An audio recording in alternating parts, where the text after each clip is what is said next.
Buenas. La segunda interacción entre un campo de vectores y un objeto que no es tridimensional es entre el campo y una superficie. El diagrama muestra un conjunto U del plano bidimensional, un dominio que se llama, que se transforma, una plancha, un chicle, lo más sencillo es pensar en un chicle, que por unos lados lo estiras, por otros lo encoges, un globo, sí, una superficie, se transforma en un objeto bidimensional en el espacio. Consideramos además que en el espacio hay un campo de vectores.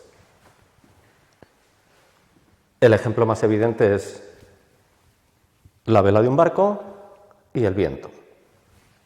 Si la vela es de un material plástico, fijaos que ese material será, aunque sea muy poco, algo elástico y se deforma, y el viento está en cada punto de esa superficie ejerciendo una fuerza. Es exactamente lo que es una superficie, deformación, y el campo de vectores.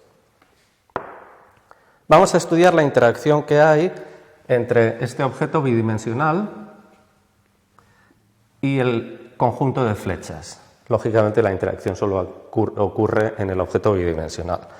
He hecho zoom en dos puntos, como hice con la curva.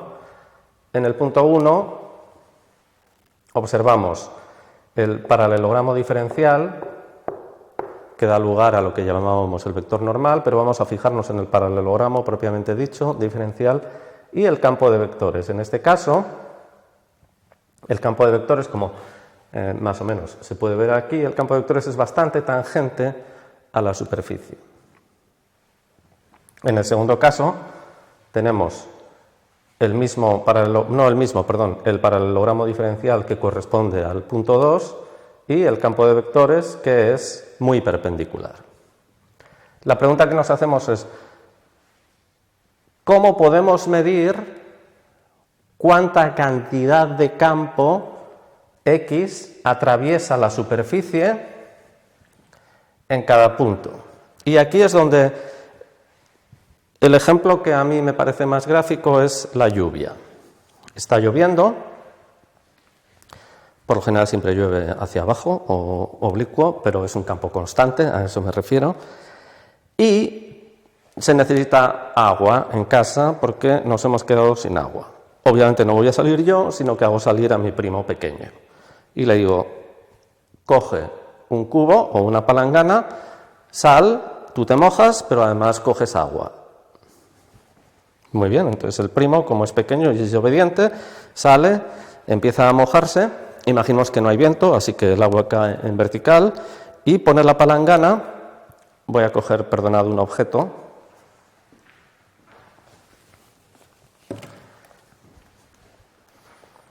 aquí estoy de vuelta, suponed que esto es la palangana, aquí, y coge la palangana y la coloca así, y llueve. Él está poniendo la palangana, pero no entra agua.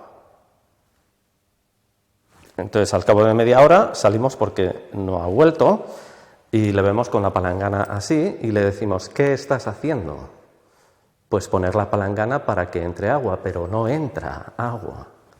Claro, porque el agua en esa dirección es justamente en la dirección en la que está fluyendo y tú estás poniendo la superficie paralela a la dirección del flujo. No entra nada. Así entra el máximo. Si la pones así, entra, pero menos. Misma palangana, distinto flujo.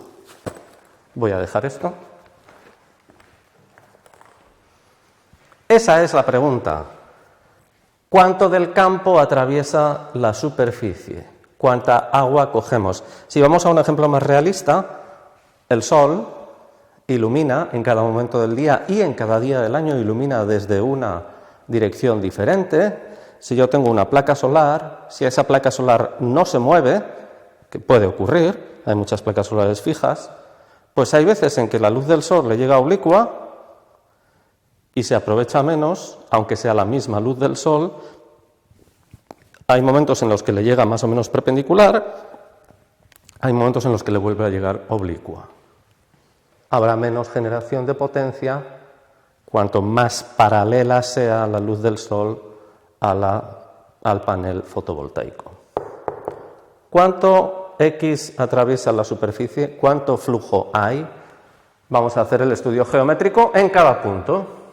Tomamos el punto, estos son los vectores correspondientes a la diferencial de U y a la diferencial de V. Este es el paralelogramo diferencial, que viene representado por su vector normal de Debye. Este es el vector, el campo de vectores, la lluvia. Y ahora nos olvidamos del paralelogramo diferencial porque toda la información del paralelogramo está aquí. Nos venimos aquí. Tenemos el vector normal y el campo. ¿Y cuánto del campo atraviesa la superficie? Pues fijaos, si pensáis en la palangana, si la palangana es paralela a la lluvia, no hay. Si la palangana es perpendicular, sí hay flujo.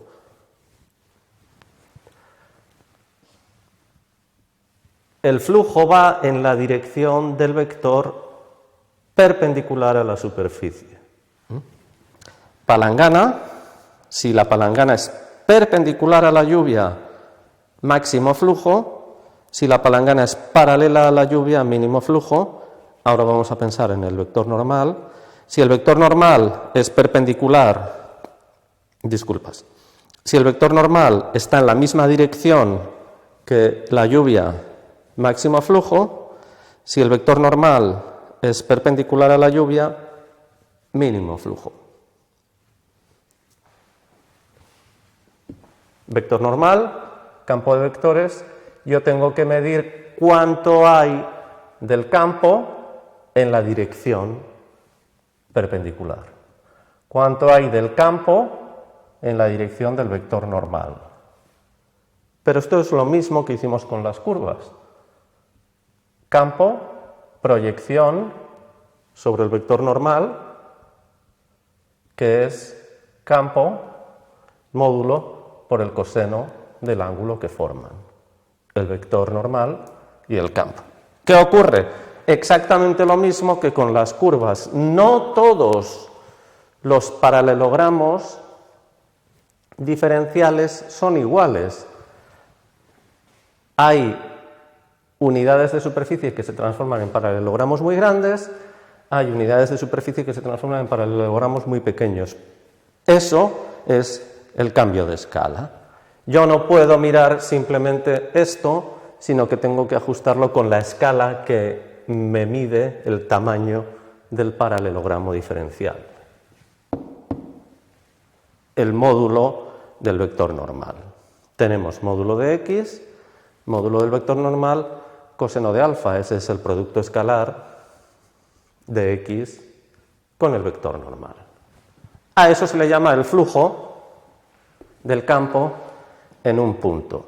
Si intentáis hacer el cálculo elemental, cuánta lluvia cae, cómo pongo la palangana, cuántos litros entran por segundo, os va a salir exactamente esto. Dependiendo del ángulo que forma la palangana, consigo más o menos litros por segundo. Es importante el signo. ¿Por qué? Porque, por ejemplo, en un panel solar no es lo mismo que el panel solar tenga las células apuntando hacia el Sol que las tenga no apuntando hacia el Sol, pero sobre todo, independientemente de eso, porque cuando hagamos el estudio en superficies cerradas, que es un estudio que en electromagnetismo es importantísimo, por ejemplo, en superficies cerradas importa distinguir si el campo sale de la superficie o entra hacia la superficie, como ya veremos. Importa el signo, pero relativamente, pero importa.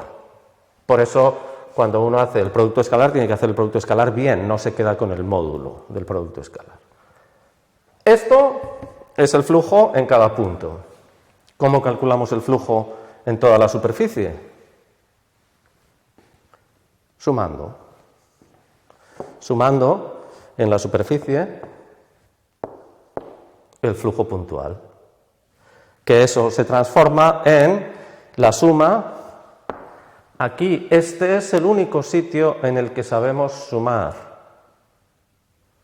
Aquí yo no sé sumar, yo sé sumar en un plano con coordenadas perpendiculares. Pues la suma en ese plano, ¿de quién? Del campo. Cada punto del plano viene aquí y aquí el campo tiene un valor que tendrá sus coordenadas P, Q y R, como explicamos hace 2 clases, multiplicado escalarmente por el vector normal,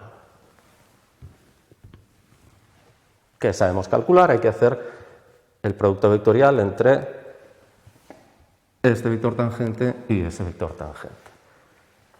Exactamente igual que en el caso de curvas, aquí tenemos una pequeña suerte que no hay que calcular ningún módulo. De manera que en cierto modo es más fácil calcular flujos que calcular integrales escalares de superficie, porque no hay que hacer los cuadrados de cada componente y la raíz cuadrada, que habitualmente son un lío. Ya es lío suficiente calcular el vector normal.